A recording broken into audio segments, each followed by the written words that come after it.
Rian melangkah dengan tergesa-gesa menuju ruang operasi. Harusnya hari ini ia libur, tetapi karena mendapatkan telepon darurat dari rumah sakit, yang dimana sangat membutuhkan dirinya, terpaksa Rian masuk ke rumah sakit kembali untuk menjalani operasi. Bagaimana kondisi pasien? Tanya Rian ketika sudah sampai di dalam ruang operasi. Seorang suster membantu Rian memakai sarung kepala dan sarung tangan. Kondisi pasien cukup parah, Dok. Jantungnya bocor. Kalau tidak segera dipasang link, bisa-bisa pasien meninggal dunia. Jelas salah satu dokter di sana. Rian menghela nafas. Lalu di mana dokter baru itu? Dengus Rian kesal. Kesal karena hari liburnya diganggu. Padahal di rumah sakit ini pun ada 2 dokter bedah jantung seperti dirinya. Ya, walau tidak semumpuni Adrian, tetapi mereka berdua cukup bisa diandalkan.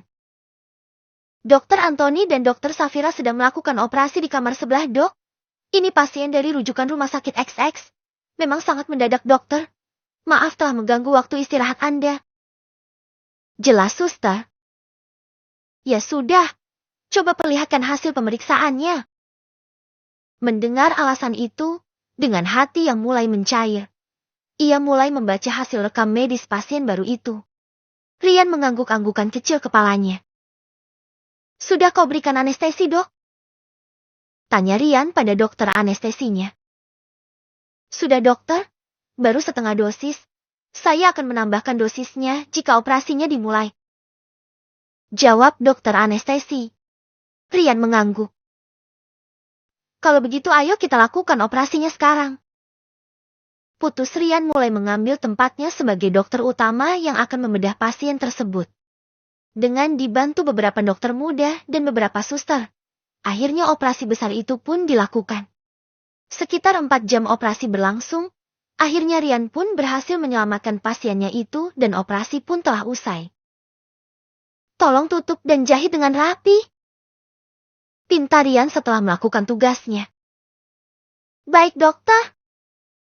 Setelahnya Rian pun keluar dari ruang operasi.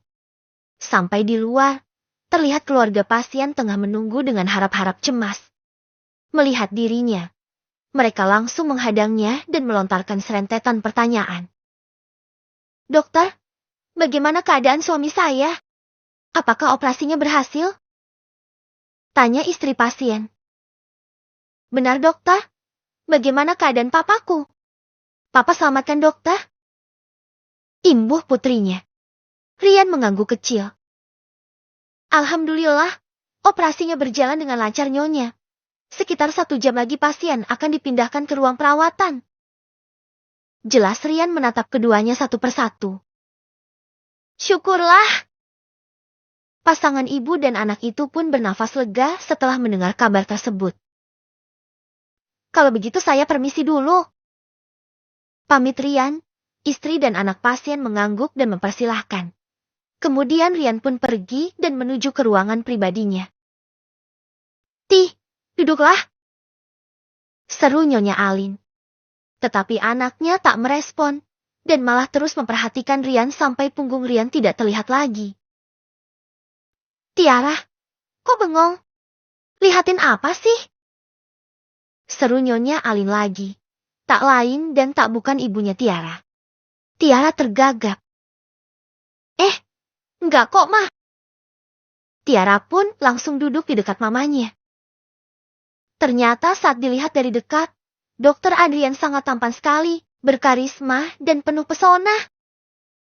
Batin Tiara terus terbayang wajah Rian yang baru saja keluar dari ruang operasi. Walau terlihat raut kelelahan di wajah Rian, tapi tak memusatkan aura ketampanannya. Sembari membayangkan Rian, Tiara pun jadi mesam-mesam sendiri. Sayang, aku dalam perjalanan pulang nih. Dedek-dedek utun yang di dalam perut mau dibawakan apa nih? Tanya Rian yang sudah dalam perjalanan pulang. Melihat pinggir jalan yang ramai akan penjual kaki lima, Rian pun teringat akan istrinya. Lalu menelpon dan menawarkan makanan apa yang diinginkan. Gak ada, Mas. Aku maunya kamu ada di samping aku. Tiba-tiba anak-anak mau ditengokin ayahnya nih. Sahut Nea. Mendengar itu, senyum Rian pun langsung mengembang. Wajahnya yang tadi lesu dan kelelahan kini mendadak jadi ceria dan berbinar-binar. Ciu sayang, ini masih sore loh. Tapi okelah, aku akan segera tiba. Tunggu ya sayang, emuah. Mata Rian langsung cerah seketika. Dengan bersemangat ia mengendarai mobilnya untuk segera sampai di rumah. Benar saja, sampai di rumah, ia sudah disambut istrinya yang mengenakan lingerie berwarna merah. Sayang, kamu cantik sekali. Puji Rian, dengan air liur yang sudah hampir menetes. Saking seksinya sang istri sampai-sampai Rian tidak sabar ingin mengeksekusinya. Dengan perut buncitnya, Naya terlihat semakin montok di matanya. Ci Gombal, orang gendut begini masa sih masih terlihat cantik? Ujar Naya pura-pura merajuk. Naya menoleh dan menatap dirinya di depan cermin. Tubuhnya terlihat lebih berisi, pipinya kabis seperti bakpao. Dan jangan lupakan perutnya yang membuncit besar karena sudah berusia 7 bulan. Rian mendekat dan memeluk istrinya itu dari belakang. Kedua tangannya bertengger di atas perut sang istri, mengelusnya dengan pelan sembari tatapan keduanya bertemu di dalam cermin. Bagaimana keadaanmu di mataku? Kamu selalu terlihat cantik sayang. Apalagi kamu kesusahan begini karena mengandung anak-anakku. Dan satu lagi, kamu tuh nggak gendut, tapi montok. Lihat di bagian ini dan ini, semakin besar dan aku suka. Cetus Rian sembari mer 3M4SR 3M4S2 Gunung Kembar dan 2 Bukit Semang 4 Naya itu dengan gemas. Naya memejamkan matanya.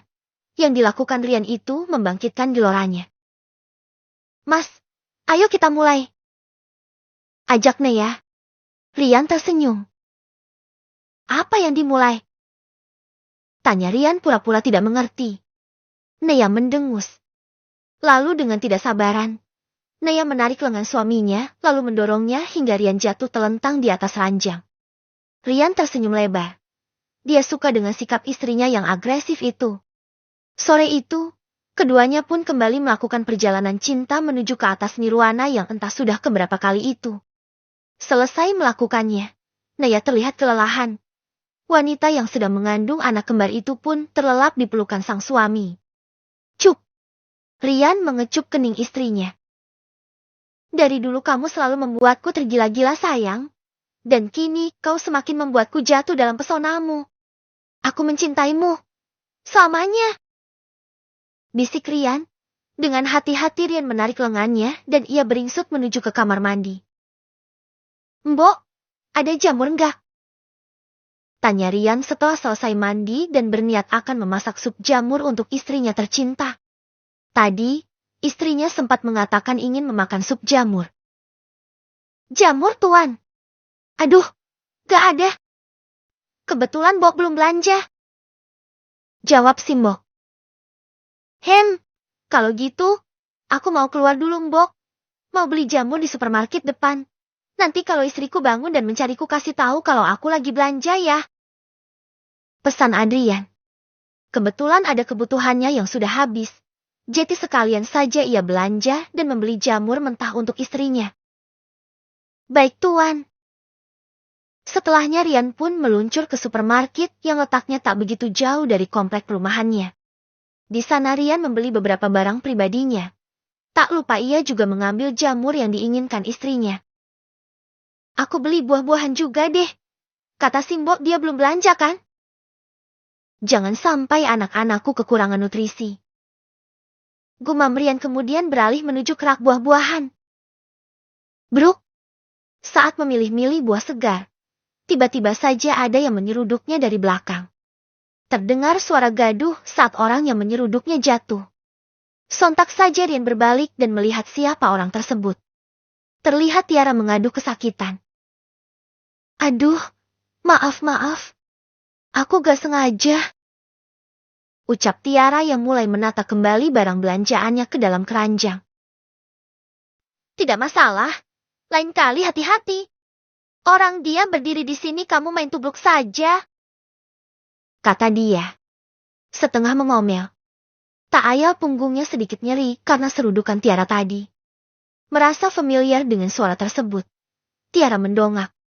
Matanya langsung terbelalak saat melihat orang yang ditubruknya itu adalah Adrian. "Papa dokter?" ucap Tiara terkejut. Rian mengerit. Ia masih tetap berdiri bergeming. Sama sekali tidak ada niatan membantu wanita yang terjatuh itu. Dikarenakan ia sama sekali tidak bersalah. Wanita itu jatuh atas kecerobohannya sendiri. Lagipun barang belanjaan wanita itu juga sedikit. "Ya, maaf. Kamu siapa? Apa pernah jadi pasien saya?" tanya Rian, sama sekali tidak mengenali Tiara. Padahal baru tadi siang mereka bertatap muka. Tiara terlihat sedikit kecewa lantaran Rian tidak mengingatnya. Tapi segera ia tutupi dengan senyum manisnya. Ia segera bangkit berdiri dan mengulurkan tangannya. "Perkenalkan Pak Dokter, nama saya Tiara. Saya anak pasien yang tadi siang Anda operasi." Tiara memperkenalkan dirinya. Rian hanya menatap tangan itu dengan wajah yang datar. "Oh, kamu? Maaf, saya tidak bersalaman dengan sembarang wanita. Kalau begitu saya permisi." Rian merespon dengan dingin. Kemudian segera berlalu dari sana dan membayar barang belanjaannya. Tiara menatap nanar punggung pria itu. Dingin banget sikapnya. "Pak Dokter, kamu semakin membuatku penasaran." Gumam Tiara tersenyum miris. "Sayang, Tara, supnya sudah jadi."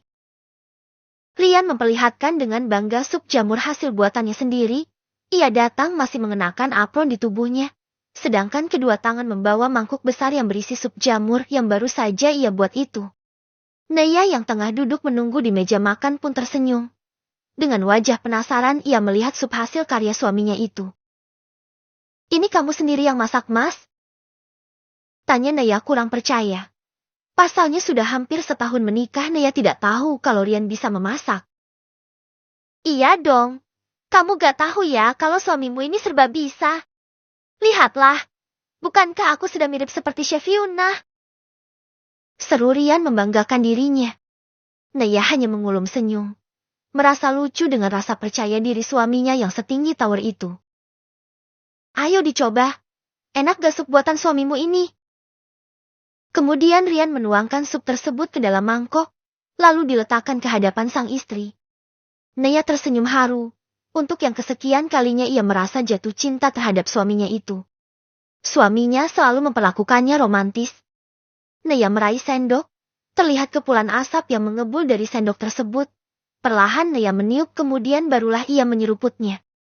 Rian menunggu dengan antusiasnya. Sementara wajah Naya yang sedari tadi sumringah dan berseri-seri mendadak langsung pucat pasi. "Enak kan?" tanya Rian dengan tidak sabaran. Uhuk. Uhuk." Naya berusaha menelannya tetapi malah terbatuk-batuk. Sayang, pelan-pelan." Rian langsung panik. Dengan cekatan ia meraih air dan memberikannya kepada sang istri. Naya menerimanya dan langsung meminumnya hingga habis separuh. "Mas, apa yang kau masukkan?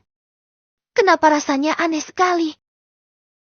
Naya tidak bisa berbohong seperti yang di film-film, yang dimana rela berbohong dan mengatakan enak padahal masakan pasangannya keasinan atau bahkan hambar. Rian menggaruk tengkuknya. "Memasukkan apa?" "Hanya garam dan gula kok sayang," jawabnya dengan wajah yang polos. "Kenapa? Tidak enak ya?" tanya Rian. Jangan marah ya Mas, tapi jujur." Naya menggeleng pelan, pertanda kalau masakan Rian tidak enak. Bahkan bisa dikatakan jauh dari enak. Penampakannya saja yang menggiurkan, tetapi rasanya nol besar. "Ah masa sih? Aku sudah mengikuti resep kok." Inilah kesalahan fatal bagi pemasak pemula, yakni tidak mencicipi yang dimasaknya. Rian pun mencicipi sup dari mangkuk istrinya. Ketika sudah satu suapan, wajah Rian mendadak kaku. Apaan ini? Kok rasanya kayak air kencing sih?" Rian langsung menjauhkan sup tersebut, lalu meminum air sebanyak-banyaknya. Guna menetralisir rasa aneh dari sup buatannya itu. Naya mengulum senyum, merasa lucu dengan ekspresi suaminya. Bagaimana mungkin rasa sup bisa seperti air kencing? Lalu dengan wajah herannya Nia bertanya. Memang kamu pernah incip air ke-3 encing, Mas? Kok bisa bilang rasa sup ini kayak air ke-3 encing? Tanya Nia penasaran. Wajah Rian pun meringis. Bukan sayang, tapi hasil dari penelitian air kencing itu 95%-nya mengandung air. 2,5%-nya urea dan sisanya 2,5% merupakan peleburan hormon, enzim, garam, dan mineral. Jetty bisa mengira sendiri kalau air kencing itu asin dan ya begitulah. Rian merasa frustasi sendiri, dikarenakan hasil percobaannya kali ini gatot alias gagal total. Ia kira masakannya tadi sudah benar dan terlihat lezat. Ternyata Nia menggeleng-gelengkan kepalanya. Mas, entah ya. Aku nggak tahu seperti apa itu air ke-3NC, nanogram. Tapi kamu ini kebanyakan memasukkan garam dan gula. Hasilnya ya aneh gini. Makanya Mas, kalau masak tuh harus dicicip. Biar bisa ngira-ngira sudah pas belum rasanya. Kamu pasti asal memasukkan garam dan gulanya kan? Tudingnya ya yang 100%-nya benar. Memang tadi Rian asal saja memasukkan beberapa sendok garam dan gula. Alhasil jadinya ya begitu rasanya. Aneh. Keasinan tapi juga kemanisan. Kayak air kencing kalau kata Rian. Hahaha. Rian nyengir. Ya Jetty mubazir sayang supnya. Padahal sudah susah payah aku membuatnya. Sampai belanja ke supermarket loh akunya. Rian merasa sayang dengan sup tersebut. Yang dimana ia memasaknya cukup banyak tadi. Bahkan ia juga memberikannya ke beberapa artnya tadi. Entah seperti apa reaksi para artnya itu ketika memakan hasil masakannya itu. Tidak apa Mas, aku hargai usahamu. Ini masih bisa diperbaiki kok. Ayo kita panaskan kembali. Nia mengajak suaminya kembali ke dapur, dengan membawa sup itu yang akan ia masak ulang. Bagaimana cara memperbaikinya, Yang? Tanya Rian menatap intens pada sang istri yang tengah memodif masakannya. Kita cukup tambahkan airnya saja, Mas. Lalu tambahin kaldu jamur. Lihat, inilah kunci agar masakan kita enak. Nia memperlihatkan kaldu jamur yang non-MSG itu kepada suaminya.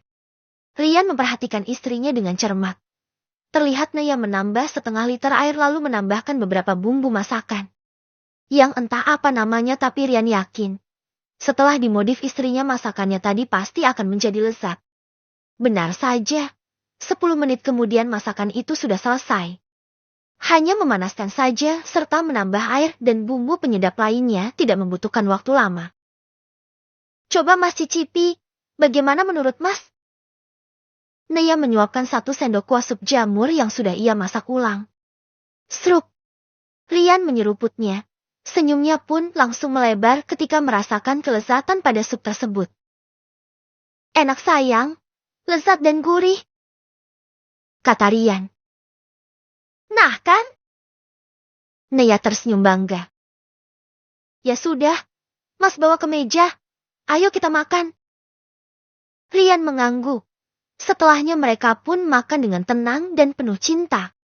Sesekali Rian akan mengelus perut besar Nia dan mengajak anak-anaknya berbicara. Dan Nia akan membalasnya dengan menirukan suara khas anak kecil. Di lain sisi. Sin, asuh Alina sebentar. Aku mau belanja ke mall dulu. Dengan seenak cidak, Eka, yakni istri kelima juragan Handoko datang ke rumah Sinta dan menyerahkan anaknya untuk diasuh Sinta. Sedangkan Eka sendiri hendak jalan bersama teman-temannya. Mbak, kamu yang mau belanja kenapa aku yang direpotkan sih? Ketus Sinta merasa keberatan. Memang benar Sinta tinggal di rumah yang terpisah dengan istri-istri juragan Handoko. Akan tetapi rumah istri-istri Handoko itu bersisian satu sama lain. Dan juga berhadap-hadapan. Jetty Sinta dengan istri pertama hingga istri ke-6 juragan Handoko bertetangga dekat. Cukup 5 langkah, maka Sinta akan sampai di rumah para madunya. Dan Sinta sebagai istri bontot, alias istri muda, selalu menjadi kalahan atau bulan-bulanan para istri Handoko terdahulu. Istilahnya Sinta selalu dibuli oleh para madunya.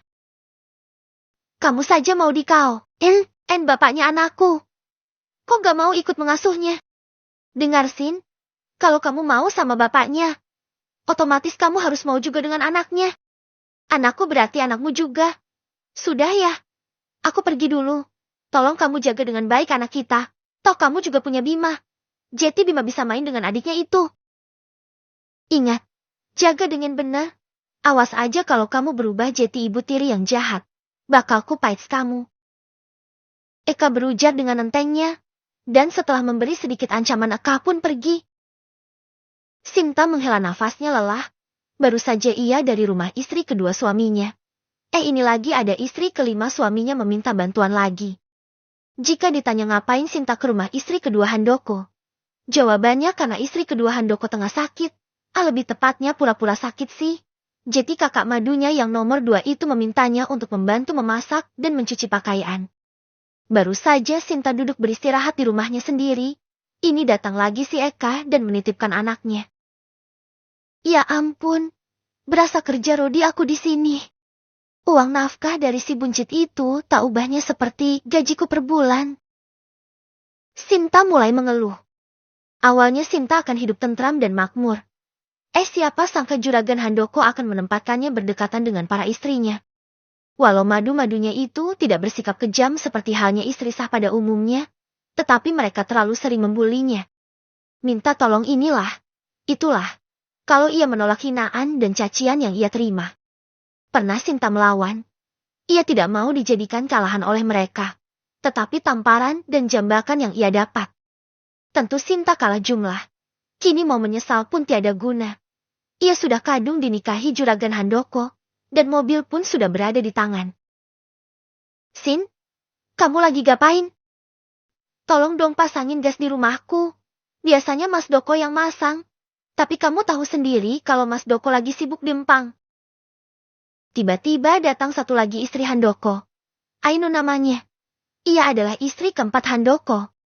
Umurnya kira-kira sudah 40 tahun. Tetapi masih terlihat muda karena berpenampilan modis. Mbak, aku lagi jagain Alina, kata Sinta, merasa jengah. Ya sudah sini, aku jagain Alina sebentar. Gi pasang gasnya. Mbak, pasang gas itu mudah loh, kata Sinta, sudah merasa lelah duluan. Ih, gak mau ah. Aku takut kalau tiba-tiba gasnya bocor dan meleduk. Aku gak mau mati gosong Sin, ujar Ainun. Terus kalau gasnya bocor dan meleduk biar aku yang gosong gitu. Emang dipikirnya aku ini manusia tahan bakar apa? Gerutu Sinta, tentu cuma dalam hatinya. Ia mana berani. Nyali Sinta menciut jika dihadapkan para istri Handoko itu. Baiklah, Mbak tolong jaga Bima juga ya. Dia lagi nonton TV di dalam. Akhirnya Sinta pun mengalah. Dan bersiap untuk melangkah ke rumah Ainun, yang letaknya berseberangan dengannya. Oh ya Sin, seru Ainun. Sinta menghentikan langkah, lalu menoleh. Tiba-tiba saja perasaannya tidak enak ketika Ainun memberhentikannya. Tadi aku mau goreng pisang, setelah gasnya kau pasang nanti. Sekalian goreng pisangnya ya. Terus gorengin juga ikan tongkolnya. Oh ya, tadi bumbu-bumbu udah aku siapin juga. Kamu sekalian sajalah yang masak gulai ikan tongkolnya dan teman-temannya. Nanti aku bagi deh satu mangkuk.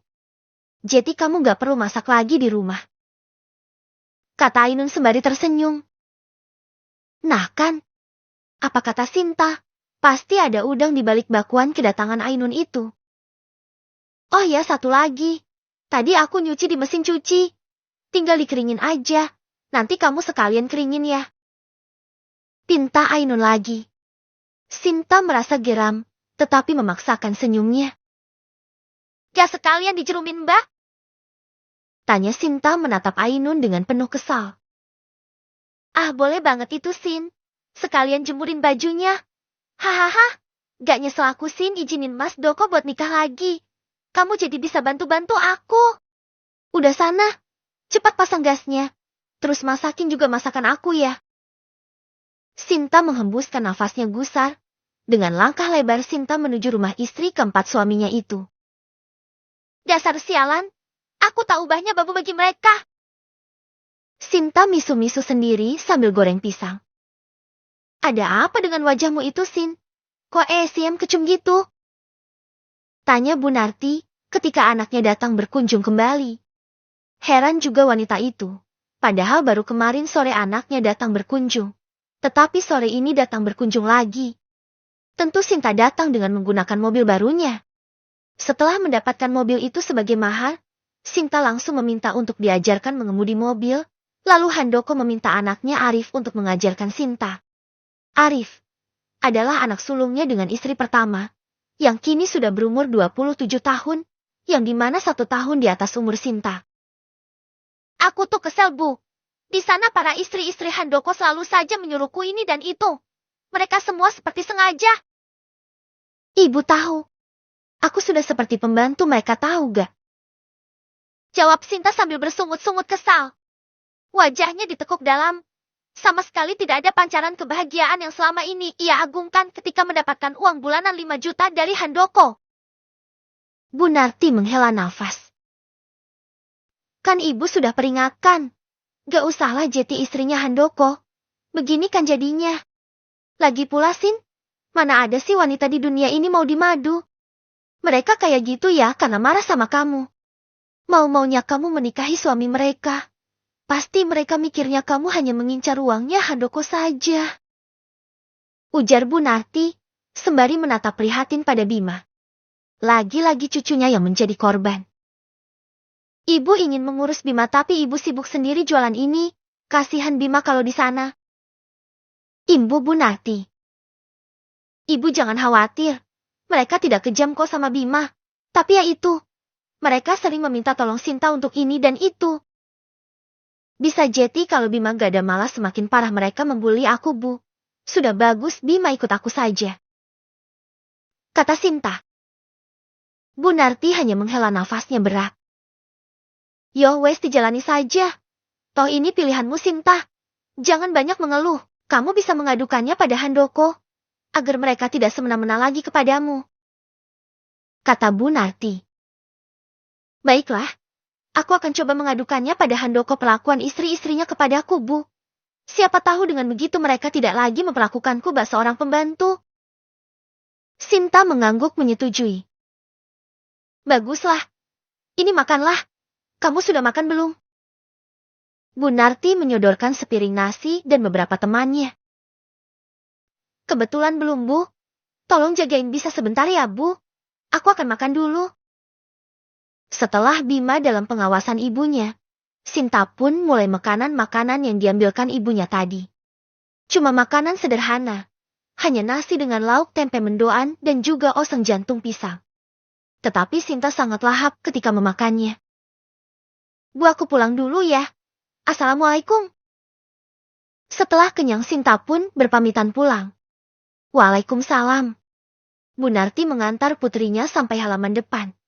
Terlihat anaknya Sinta memasuki mobil barunya yang berwarna merah. Mobil itu mulai berjalan dan meninggalkan rumahnya.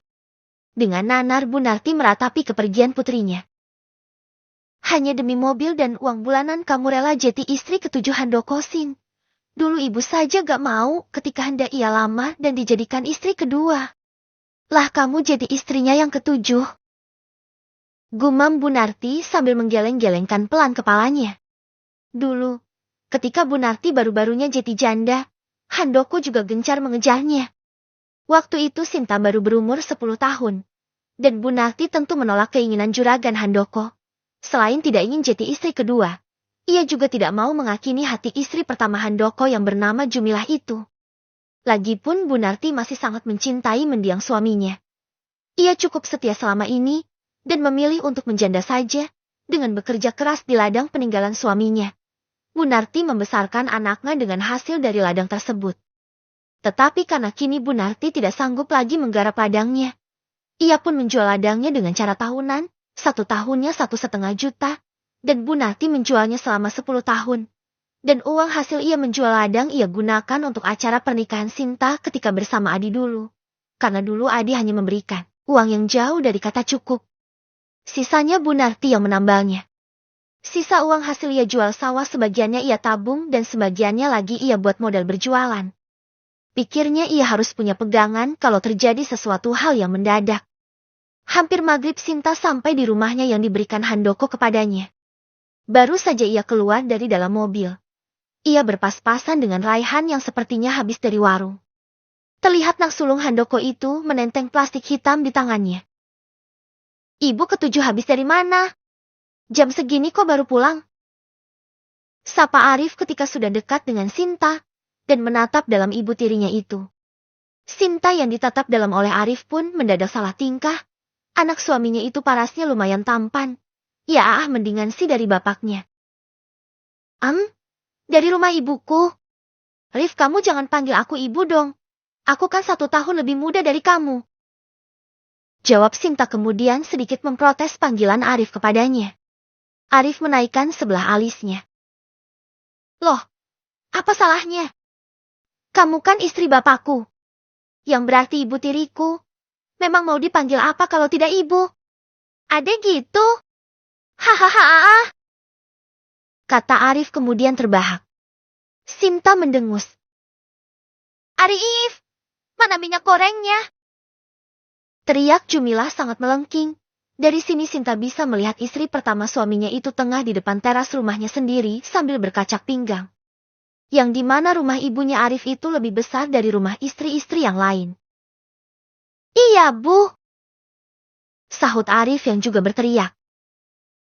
Aku pergi dulu ya, Ibu. Kata Arif sambil mengedipkan sebelah matanya genit. Arif menyeringai, setelahnya ia pun berlalu dan pulang ke rumah ibunya. Sinta pun menghela nafas. Dia ganjen seperti bapaknya. Bisa-bisanya dia menggodaku. Gerutu Sinta. Setelahnya ia pun masuk ke rumah sambil menggendong Bima yang terlepas. Mas, aku mau bicara. Malam ini setelah melayani suaminya, Sinta hendak mengadukan perbuatan para istri-istri Handoko kepadanya. Apa sayang? Katakanlah, mau minta tambahan uang? Atau minta emas? Demi kamu yang molek dan montok ini, Mas pasti turutin. Sebagai istri baru dan yang paling muda, tentu Handoko sangat menyayangi Sinta.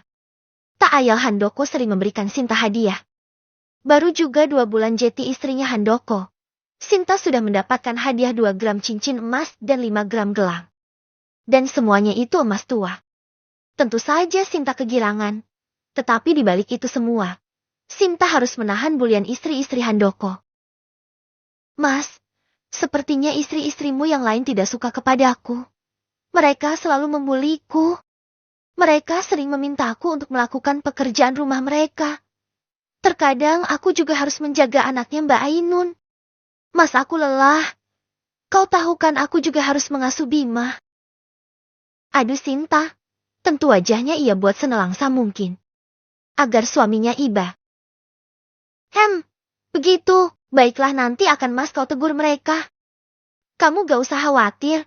Kalau keberatan kamu bisa kok menolak permintaan mereka. Kata Handoko. Sinta pun tersenyum senang. Keesokan paginya, setelah Handoko berangkat ke tempat usahanya untuk mengawasi para pekerjanya, tiba-tiba saja pintu rumah Sinta dibuka dengan kasar. Sinta terjingkat kaget. Di sana berdiri Ainun, Eka, Rina dan juga Astuti.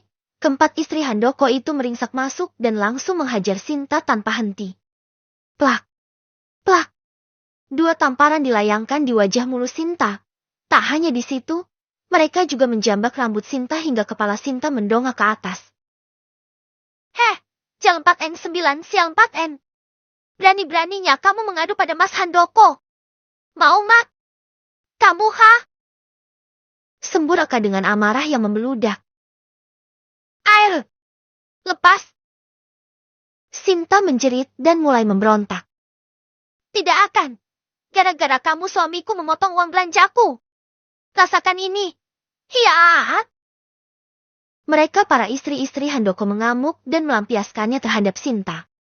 Wati sang istri kedua, ada Tina juga yang merupakan istri ketiga, Ainun yang menempati posisi istri keempat, ada Kak istri nomor 5, dan Astuti istri nomor 6, dan yang terakhir adalah Sinta, istri Handoko yang nomor 7, dan yang paling muda di antara istri-istri Handoko.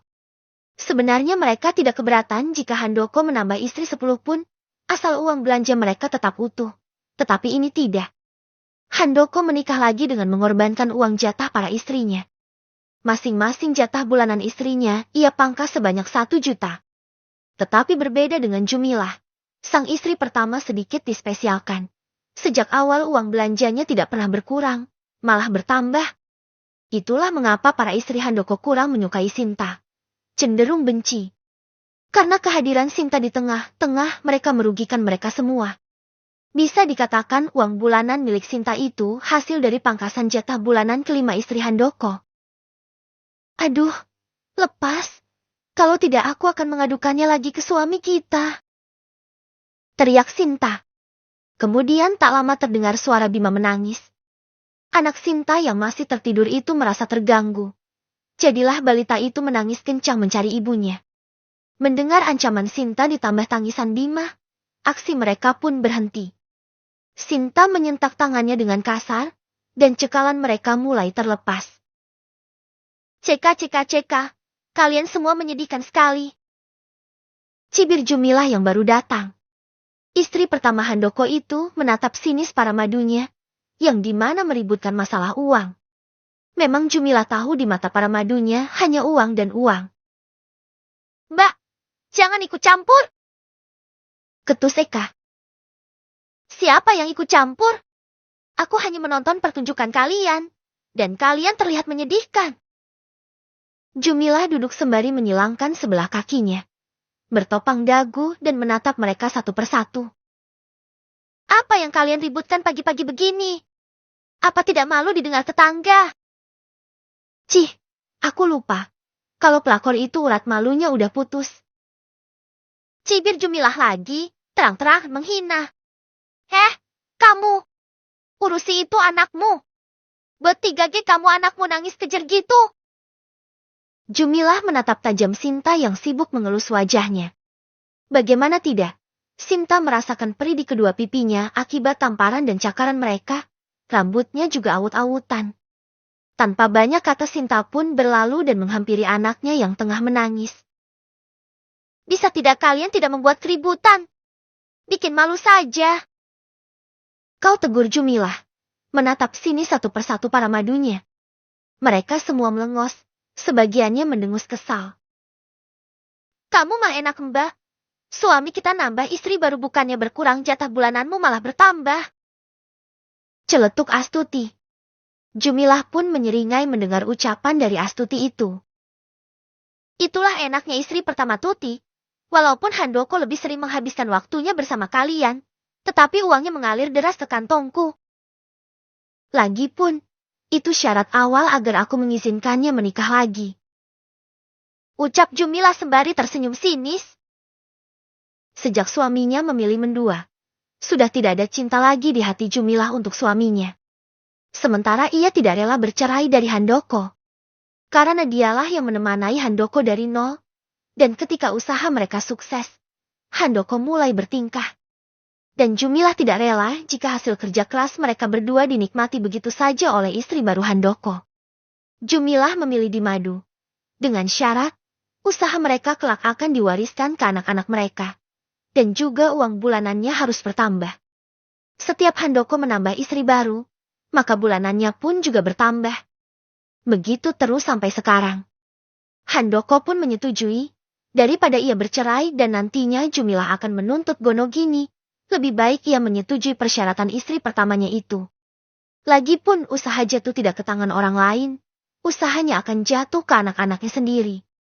Jadi Handoko tidak merasa dirugikan. Sudah bubar, jangan bikin ribut lagi kalau tidak ingin dicerai oleh Handoko. Tegas Jumilah. Terpaksa mereka semua pun bubar, dan pulang ke rumah masing-masing. Bu Jumi, terima kasih. Sinta datang dengan menggendong anaknya. Jumilah tersenyum miris. Sayang sekali, kau masih terlihat muda dan cantik, kenapa mau dijadikan istri ketujuh Handoko? Apa karena uang? Ujar Jumilah. Sinta terdiam, tak mampu menjawab karena tebakan Jumilah sudah benar. Jumilah menggeleng kecil. Aku heran dengan anak zaman sekarang. Maunya pada hidup enak tanpa mau bekerja keras. Segala cara dilakukan demi mewujudkan gaya hidupnya. Tak ayal menjadi pelakor mereka lakoni. Padahal banyak cara untuk bisa sukses. Banyak juga duda yang nganggur. Kenapa kamu milih suami orang Sinta? Bahkan Handoko itu pantasnya jadi bapak kamu. Ucap Jumilah gak habis pikir. Sinta ini seumuran dengan anaknya. Dan Jumilah merasa sayang dengan keputusan Sinta. Hidup ini keras, Bu. Aku sudah buntu untuk bisa hidup dengan layak. Apalagi ada Bima yang harus aku tanggung. Sedangkan yang menawarkan kehidupan layak hanya Mas Handoko. Cicit Sinta. Jumilah merasa geli dengan panggilan Sinta untuk suaminya itu. Alah, kamunya saja yang pemalas, ingin hidup enak dengan cara instan. Kamu dulu juga jadi pelakor di rumah tangga orang kan? Cih, sekali murahan tetap saja murahan Sinta. Bibir Jumilah terdengar mengena di ulu hati Sinta. Sinta hanya bisa menggigit bibirnya saja. Sudahlah, toh ini keputusanmu. Jadi sabar saja ngadepin para madumu yang barbar itu. Tahu sendiri kan dunia sudah terbalik. Kalau pelakor itu lebih galak dari istri sah. Setelah mengatakan itu Jumilah pun pergi. Oh ya satu lagi. Jumilah yang sudah sampai di tengah pintu pun kembali berbalik. Jangan sekali-sekali kau mendekati anakku. Awas saja jika kalian sampai terlibat skandal. Kau akan melihat kemarahanku Sinta. Akan ku buat kau menyesal seumur hidup. Jumilah langsung mengeluarkan ultimatumnya. Walau tahu anaknya lah yang terlihat genit kepada Sinta, tetapi Jumilah tetap memberikan ancaman dan ultinya kepada Sinta. Dikarenakan Sinta ini tipe wanita murahan dan mudah sekali berselingkuh. Jangan lupakan skandal Sinta yang main serong dengan bapak mertuanya itu, dan Jumilah tentu tahu betul sepak terjang Sinta. Setelah mengatakan itu, Jumilah benar-benar pergi. Sinta pun menghela nafas frustasi. Bu Jumilah, diam-diam dia orangnya serem. Aku harus bertahan di sini, setidaknya untuk beberapa bulan ke depan. Setelah aku mendapatkan cukup banyak harta dari si tua bangka itu, barulah aku pergi. Gumam Sinta. Bina hati-hati. Pekik Aris yang dengan sigap menangkap tubuh Sebina yang hampir saja jatuh membentur lantai. Krek. Sebina mendarat tepat di pelukan Aris. Tatapan keduanya pun saling bertamu. Deh. Deh. Deh. Jantung keduanya mulai berdegup kencang. Merasa suasana yang mulai memanas, Sebina pun tersadar. Ih Pak, maaf. Cicit Sebina yang langsung melepaskan diri. Keduanya pun langsung salah tingkah. Ehem. Aris berdehem beberapa kali guna mengusir kegugupan yang tiba-tiba melanda dirinya. Bina, kalau kerja yang fokus, dan hati-hati. Kau tegur Aris berusaha untuk tetap terlihat berwibawa. Sebina adalah salah satu karyawan di Kanaya Mart tersebut. Terlihat gadis itu menunduk takut, sembari meremas kedua tangannya pelan. Iya Pak, maaf. Saya memang kurang hati-hati. Tadi saat Bina hendak menata barang yang di rak atas tiba-tiba saja ia oleng. Hampir saja jatuh. Tetapi nasibnya masih beruntung. Aris datang tepat waktu dan menyelamatkan dirinya. Lanjutkan bekerjanya. Ingat jangan ceroboh. Kata Aris lagi kemudian berlalu ke ruangannya. Aris yang merupakan penanggung jawab Kanaya Mart cabang kedua itu tentu mempunyai ruangan sendiri. Ia masuk dan duduk di sebuah kursi kerjanya, lalu mulai mengecek pembukuan bulan ini. Bina, gimana rasanya dipeluk bos? Tanya temannya sambil cekikikan. Wajah Bina pun memanas. Apa sih? Bina terlihat salah tingkah. Kok wajahmu memerah, Bin? Jangan-jangan kamu suka ya sama Pak Bos? Tanya Mila, teman seprofesi Sebina. Mil, kamu ini bicara siapa teh? Mana pantas orang sepertiku suka sama Pak Bos? Gak sederajat kita Mila. Jangan mimpi ketinggian lah. Bina menyangkal. Tak ayal wajahnya memerah karena malu. Di dalam hatinya memang terselip suka untuk Aris. Tetapi dirinya yang miskin sadar diri, Ia tidak pantas menyukai atasannya tersebut. Padahal tanpa Sabina dan Camilla tahu, Aris sama saja dengan mereka. Suka mah suka aja Bina, tidak ada larangan menyukai bos sendiri, kata Mila. Tapi, kamu kudu bersaing sama Ayumi. Dia terang-terangan suka loh sama bos kita. Kamu harus berjuang, Bin. Siapa tahu Paris memang jodoh kamu. Aku kalau belum nikah pun pasti gejar Pak Aris. Sayang banget aku udah kau. Dan punya anak. Kata Mila sambil cekikikan. Plak. Bina menggeplak lengan sahabatnya itu. Kamu ini, Eling sama yang di rumah. Kau tegur Sabina. Lah kan aku cuma bilang seandainya. Mila mencebik. Udah ayo balik kerja. Sabina pun kembali menatap barang-barang. Begitupun juga dengan Mila. Di bagian kasir sana, ada Ayumi yang menatap sinis keduanya. Tok-tok. Saat akan bergantian shift, Ayumi datang dan mengetuk pintu ruangan Aris. Masuk. Setelah mendengar sahutan dari dalam, Ayumi pun membuka pintu dan masuk ke dalam ruangan. Ada apa, Yang? Tanya Aris menatap Ayumi sejenak kemudian kembali ke layar laptopnya. Pak, ini hasil penjualan hari ini. Yumi menyerahkan uang yang dari kasir itu. Aris segera menerimanya. Iya, terima kasih. Saya akan mengeceknya lagi. Aris akan memeriksanya di layar komputer. Apa-apa saja yang sudah dibeli dan melihat rincian pemasukan dari sana. Dan nantinya barulah akan mencocokkan dengan uang yang diberikan Ayumi. Apa ada lagi, Yang? Tanya Aris karena melihat Yumi yang masih berdiri di sana. Itu, Pak. Saya mau tanya sesuatu. Yumi sedikit gelisah. Apa? Aris menatap Ayumi cukup serius. Itu, apa Pak Aris ada hubungan dengan Sabina? Tanya Ayumi memberanikan diri. Kening Aris mengkerut dalam. Kenapa kamu bertanya seperti itu? Tanya Aris heran.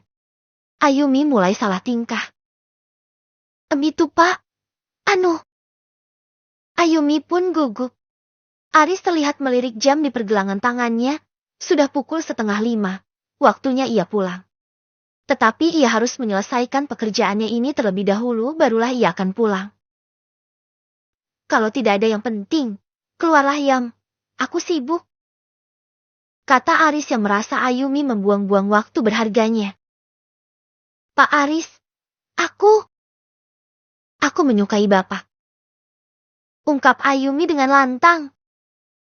Aris yang hendak kembali bekerja pun mematung di tempat. Apakah dia tidak salah dengar? Apakah barusan Ayumi menyatakan perasaan kepadanya? Aris pun mendongak dan menatap kembali wajah Ayumi yang cukup cantik itu. Pak Aris, aku menyukaimu. Tadi, aku cemburu melihat Bapak memeluk Sabina, jadi aku putuskan untuk menyatakan perasaanku. Apa Pak Aris mau jadi pacarku? Dengan keberanian maksimal Ayumi meminta Aris menjadi pacarnya. Jelas saja Aris terkejut. Baru saja Ayumi menembak dirinya. Sesuatu yang tidak pernah terbayangkan dalam benaknya. Seorang wanita yang meminta lelaki jadi pacarnya. Selamat siang, Rian memasuki sebuah ruangan VIP. Di belakangnya ada seorang suster yang mendampinginya. Tiara dan Bu Alin pun langsung berdiri dan menyambut kedatangan sang dokter. Pak Dokter, sapa Bu Alin ramah. Begitupun juga Tiara. Anak satu-satunya Pak Baskoro dan Bu Alin itu menatap penuh kagum pada Adrian. Adrian terlihat lebih mempesona dengan jas kedokterannya. Mata Tiara tidak pernah lepas memperhatikan suami orang itu. Bagaimana keadaannya, Pak? Apa ada keluhan? Tanya Rian ramah dan mulai mengecek kesehatan pasca operasi. Baik dokter, terima kasih waktu itu Anda sudah menyelamatkan saya. Ucap Baskoro penuh haru. Ia kira ia akan mati, tetapi dokter muda tersebut menyelamatkan nyawanya. Kira-kira seperti itulah anggapan Baskoro. Di sisinya, suster mulai mencatat kondisi pasien. Anda terlalu berlebihan. Di sini saya hanya perantara saja, Pak. Selebihnya Tuhan yang memutuskan. Kata Rian merendah. Memang semuanya itu kehendak yang kuasa. Rian menganggap dirinya hanya perantara bagi pasien-pasiennya. Ya itu memang benar. Dan mungkin Anda malaikat yang dikirim Tuhan untuk menyelamatkan hidup saya. Terima kasih banyak Pak Dokter. Anda memang hebat. Sesuai rumor yang saya dengar. Kata Baskoro, yang dimana sedikit banyaknya mengetahui sepak terjang dokter ternama itu. Dokter muda yang terkenal kegeniusannya. Rian tersenyum saja. Ia sudah selesai memeriksa pasiennya tersebut. Benar dokter. Terima kasih karena sudah menyelamatkan hidup suami saya. Ucap Bu Alin dengan mata berkaca-kaca. Tiara pun mulai mendekat. Pak dokter, nanti kalau papa sudah sembuh, bersediakan dokter datang makan malam ke rumah kami. Sebagai tanda terima kasih kami untuk Anda, kami akan menghidangkan makanan yang spesial. Tiara bermaksud mengundang dokter muda tersebut ke rumahnya. Entah mengapa Tiara merasa kagum dan penasaran dengan Adrian. Padahal dulu, ketika Bianca menyuruhnya untuk mendekati Adrian, dia menolak dengan mentah-mentah. Tetapi, pikirannya saat ini seketika berubah. Ia sudah terlanjur jatuh cinta terhadap Adrian. Jatuh cinta pada pandangan pertama. Lagipun, Adrian adalah satu-satunya pria yang mengabaikannya. Dan Tiara tertantang untuk mendapatkannya. Benar Pak Dokter, Anda telah berjasa bagi kami. Bu Alin nampak setuju. Ia sama sekali tidak tahu maksud tujuan putrinya mengundang Adrian. Yang ia tahu ia dan keluarga harus berterima kasih. Benar dokter, ketahuilah, saya dan ayahmu Mahendra adalah teman lama. Ayo kita makan malam bersama untuk menjalin lagi hubungan pertemanan. Imbu Baskoro yang juga setuju. Dulu ia dan Pak Hendra memang benar teman satu SMA. Tetapi karena kesibukan masing-masing, keduanya sudah lama tidak berkontak. Hanya bertegur sama saja ketika tak sengaja bertemu. Lagipun, bisnis keduanya sangat berbeda dan itulah yang membuat mereka kurang dekat. Baskoro dengan bisnisnya sedangkan Mahendra dengan rumah sakitnya. Dua profesi yang bertolak belakang. Maaf Tuan Nyonya, bukan maksud menolak. Tetapi ini memang sudah kewajiban kami para dokter untuk menyelamatkan pasien. Anda tidak perlu bersusah payah untuk menjamu saya.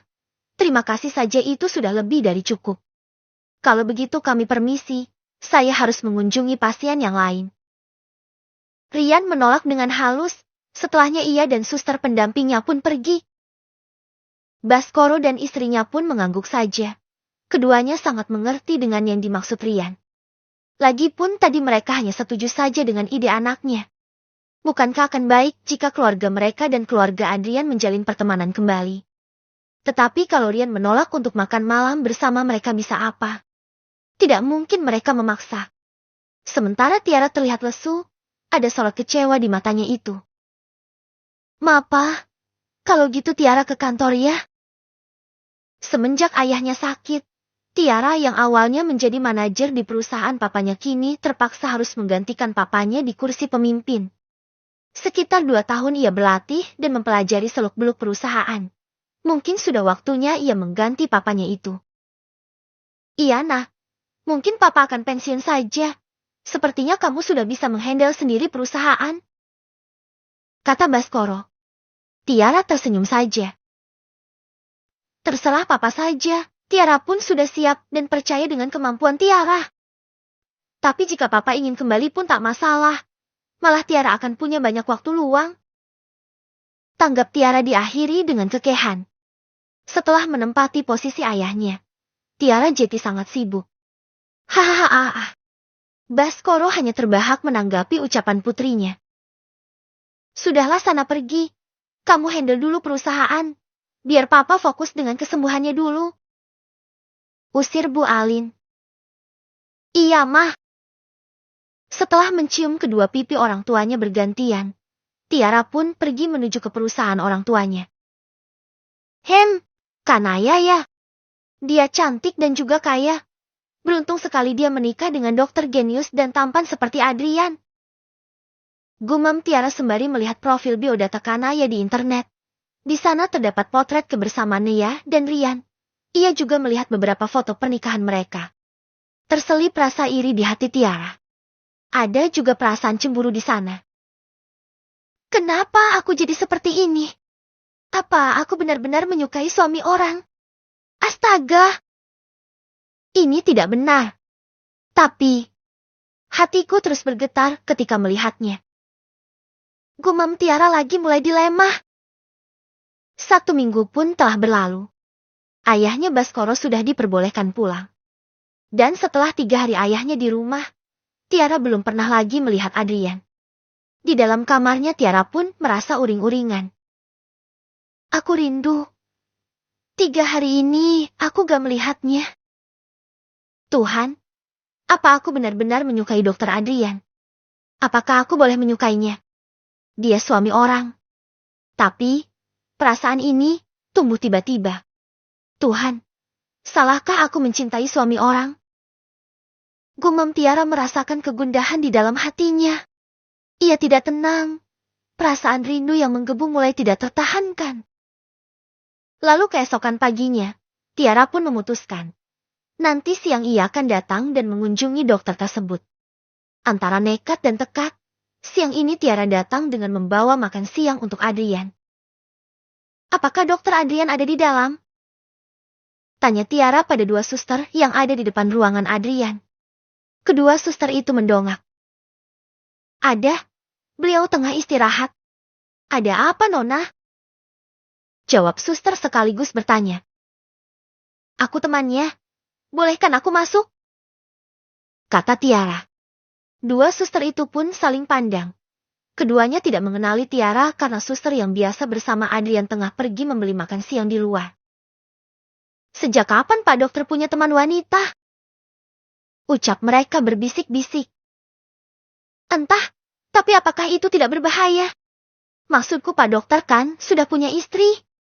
Mana istrinya cantik dan lagi hamil gitu? Jawab kawannya. Saya masuk ya.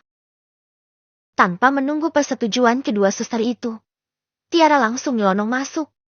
Keduanya hendak mencegah, tetapi Tiara sudah terlanjur membuka pintu dan masuk ke dalam. Aduh, kok dia main masuk aja sih? Gerutu suster itu kesal. Udahlah, nanti juga pasti disemprot Pak Dokter. Kamu kayak nggak tahu Dokter Adrian saja. Kata temannya. Di dalam ruangan. Sayang, kamu sudah datang? Seru Rian langsung tersenyum riang. Ia belum melihat siapa yang datang, tetapi mengira itu istrinya karena langsung main masuk.